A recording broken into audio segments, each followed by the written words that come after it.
cho anh em nhé. Bây giờ là anh em mình đang đi bắt một tổ ong cá lá nha. Nó nằm trên cây. Bây giờ sáng sớm nha, sáng sớm rồi là đi bắt, mang đi ăn nha. Đội này chắc mang đi ăn thôi.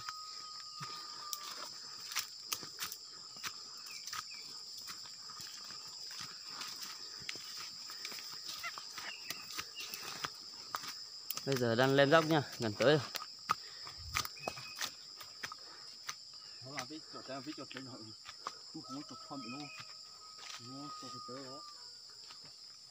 Cái rừng này hôm qua là mình thấy rồi, thế là hôm qua về bắt không được, thế là hôm nay mang bộ đồ bảo hộ để đi bắt nha. Quá to luôn. Hả? Đây kìa.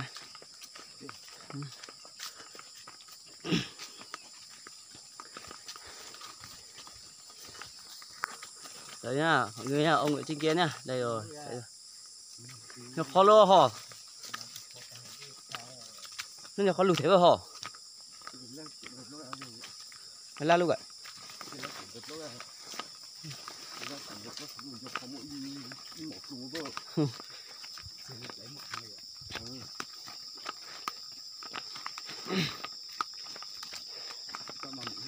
Mà một cái. Đấy nhá, ông ở trên kia nhá.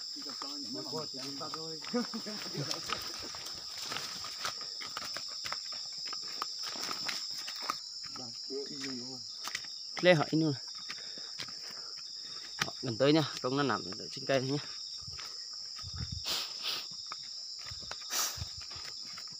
Mình có 4 anh em mình đi bắt nhá, bắt để đi nhậu thôi. Chắc mình chỉ có bắt tổ này thôi nhá. Tí xuống Hà Nội rồi thì chắc là không đi nữa. Đây, ông nào trên này nhá. Chết nhất lọt xuống không em. Bữa con tổng số đợi đi xong rồi ạ. Kìa nhá, anh em thấy chưa?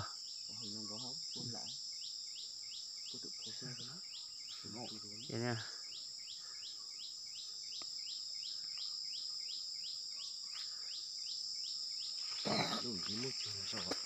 Rõ tao tiên này. Từ lúc lý mí so mà. Đúng mấy.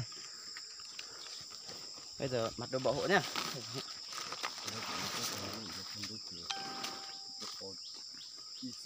Nha, mình sẽ bắt.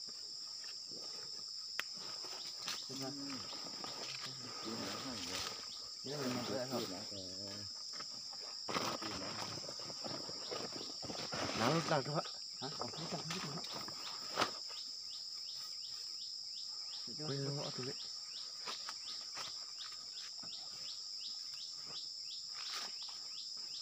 một lúc đến lúc này cũng có cái tay thì vui nặng mua con chỗ nó ra vô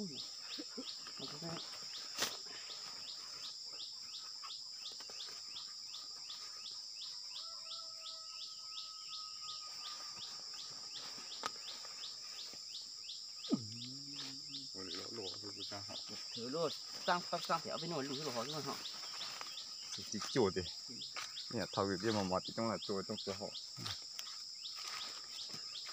thì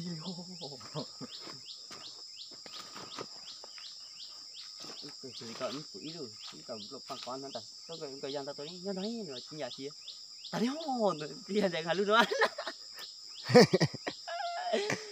tôi đi tiền đấy hồn làm từ tiền đi tao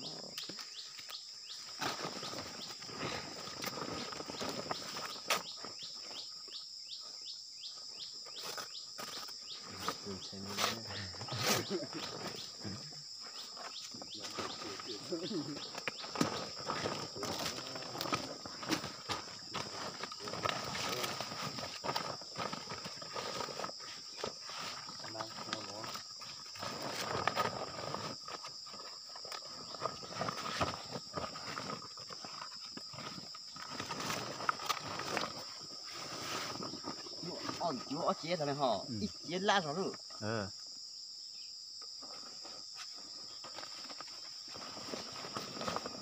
tôi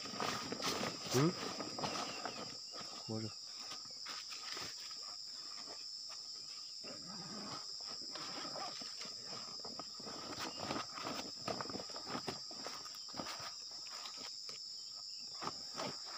nó cũng nó mấy cho mấy cho cột tận ấy cho nó lên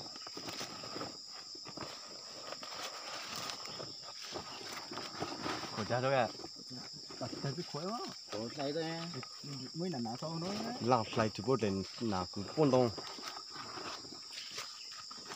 đúng rồi ạ bao rồi hả thì khói một phần đông thôi thế thì nó tao đĩa nó tao ngồi đứng nhận cái gương bán chút chua hấu có sắp bao chỉ một bao chỉ một trong một đá sợi chỉ cho chỉ một tí tí chúng không đó còn nó này chuẩn bị đồ nghề xong rồi nhá bây giờ leo cây thôi nhưng mà mình đéo có bỏ hộ thì mình phải chạy xa thôi